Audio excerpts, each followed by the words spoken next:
Ditetapkan sebagai tersangka sejak tahun 2022 lalu, akhirnya Lukas NMB ditahan Komisi Pemberantasan Korupsi atau KPK pada Selasa 10 Januari 2023. Terkait penahanan itu, keluarga Gubernur Papua itu kecewa dan tak terima KPK terkait seputar proses penangkapan. Mereka protes karena penyidik KPK tak menerbangkan Lukas NMB ke Jakarta menggunakan maskapai Garuda Indonesia. Elius NMB, adik Lukas NMB, mengatakan bahwa tindakan itu sebagai bentuk kejahatan. Kata Elius, seharusnya perlakuan KPK harus mempertimbangkan pengabdian Lukas NMB selama 20 tahun di pemerintahan dan membangun Papua. Selanjutnya, Elius juga meminta KPK untuk membuka akses bagi pihak keluarga agar bisa bertemu Lukas NMB. Dikutip dari tribunvideo.com, Lukas dibawa ke Jakarta menggunakan maskapai Trigana Air dan pengawalan ketat Brimob dan Irwasda Polda Papua. Dari Papua, pesawat yang mengangkut Lukas NMB transit di Bandara Internasional Samratulangi Manado, Sulawesi Utara. Lukas NMB diterbangkan ke Manado tak lama setelah dibekuk KPK di sebuah restoran di Jayapura Selasa siang.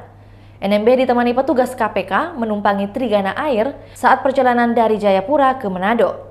NMB berada di lounge Bandara Samrat, Manado sekitar 3 jam. Ia beristirahat dan sempat menjalani pemeriksaan kesehatan singkat.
Itulah tadi berita hot news kita pada hari ini. Saksikan berita hot news lainnya hanya di kanal YouTube dan Facebook Tribun Timur.